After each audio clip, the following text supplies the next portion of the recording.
Next हमारे पास है functional group that is carboxylic acid. अब कार्बोक्सिलिक एसिड क्या होता है कि अगर हम लोग ने पहले जो बात की है वो हमने एल्डिहाइड के बारे में बात की है कि एल्डिहाइड में क्या होता है, कार्बोनाइल कार्बन की एक साइड पे हाइड्रोजन हो तो इसको हम नाम देते हैं एल्डिहाइड का नाम देते हैं। ठीक है जी। उसके बाद हमने कीटोन के बारे में बात की है कि अगर कार्बोनाइल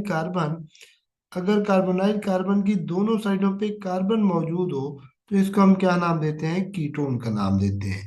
अभी हम बात करेंगे कार्बोक्सिलिक एसिड। तो कार्बोक्सिलिक एसिड क्या होता है कि अगर कार्बोनाइल कार्बन है, कार्बोनाइल कार्बन की एक साइड पे OH मौजूद हो तो इसको हम क्या नाम देते हैं, कार्बोक्सिलिक एसिड का नाम देते हैं। किसका नाम देते हैं, कार्बोक्सिलिक एसिड। कार्बोनाइल कार्बन की एक साइड पे OH मौजूद हो, अगर सिंपल H है तो एल्डिहाइड, अगर OH मौजूद है तो इसको हम क्या नाम देते हैं, कार्बोक्सिलिक एसिड का नाम देते हैं। जो हमारे पास सिंपलेस्ट कार्बोक्सिलिक एसिड है वो क्या है, C double bond O OH, और इसकी एक साइड पे क्या चीज मौजूद है, हाइड्रोजन मौजूद है। ठीक है जी। अब यहाँ पे बात करते हैं तो कार्बोक्सिलिक एसिड के साथ हाइड्रोजन मौजूद है। वैसे अगर हम देखें तो इस साइड पे हमें नजर तो ये एल्डिहाइड आ रहा है। ठीक है जी। क्योंकि एल्डिहाइड क्या होता है, कार्बोनाइल कार्बन की एक साइड पे हाइड्रोजन लाजमी तौर पर मौजूद होता है।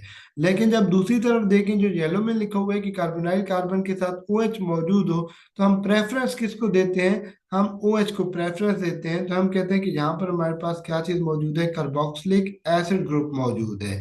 अब इसको नाम किस तरह दिया जाता है, नाम इस तरह दिया जाता है कि आप देखें कि एक कार्बन है, एक कार्बन वाला जो हमारे पास अल्केन होता है उसको हम क्या नाम देते हैं, उसको हम नाम देते हैं मीथेन का नाम देते हैं।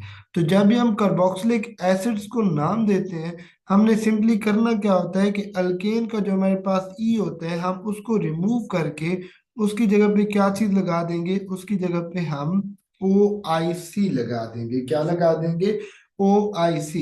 तो इसका नाम क्या बन जाएगा, मिथेनोइक एसिड। क्या बन जाएगा, मिथेनोइक एसिड, क्योंकि इसके अंदर सिर्फ एक कार्बन मौजूद है इसी वजह से ये मीथेन, और मीथेन के साथ क्योंकि ये कार्बोक्सिलिक एसिड है तो मिथेनोइक एसिड बन जाएगा। ठीक है जी। इसका जो हमारे पास कॉमन नेम है that is formic acid, that is formic acid.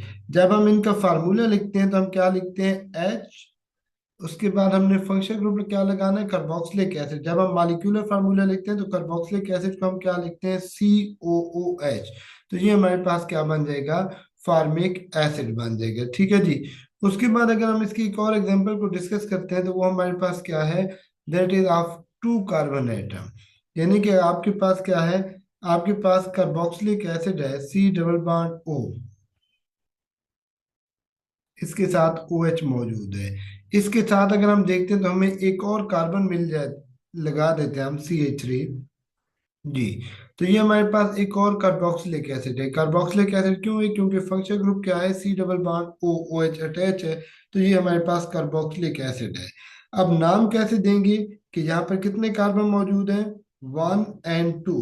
अब 2 कार्बन वाले जो हमारे पास अल्केन होते हैं उसको हम क्या नाम देते हैं, उसको हम नाम देते हैं ईथेन का नाम देते हैं। तो हम सबसे पहले क्या लिख देंगे, हम सबसे पहले लिख देंगे ईथेन, क्योंकि 2 कार्बन वाली जो अल्केन हमारे पास होती है वो क्या होती है, इथेन होती है। फिर हमने क्या करना होता है, हमने अल्केन का यहाँ से ई रिमूव करके उसकी जगह पे क्या लगा देना है, हमने उसकी जगह पे लगा देना है OIC, ओइक एसिड। तो इसका क्या नाम बन जाएगा, इथेनोइक एसिड। 2 कार्बन वाले कार्बोक्सिलिक एसिड का इथेनोइक एसिड। और इसका जो हमारे पास कॉमन नेम है वो क्या है, एसिटिक एसिड है।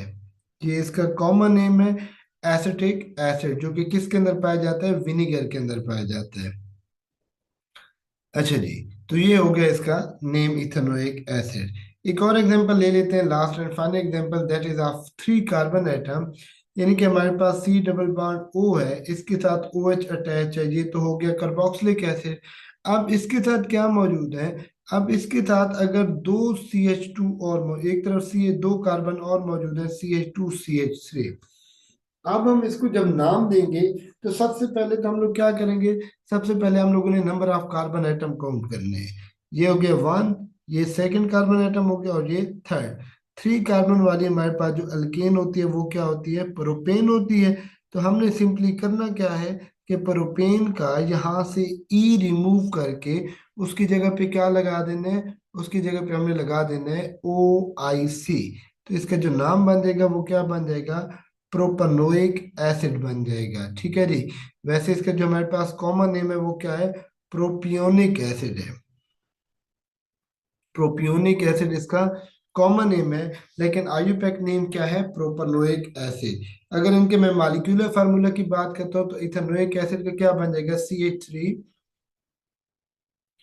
इसके साथ क्या हो जाएगा, COOH, ये हो जाएगा CH3COOH इथेनोइक एसिड। और यहाँ पे अगर हम देखें तो इसका हमारे पास क्या बन जाएगा, CH3CH2COOH, ये इसका बन जाएगा मॉलिक्यूलर फार्मूला। और ये हमारे पास होता है कार्बोक्सिलिक एसिड।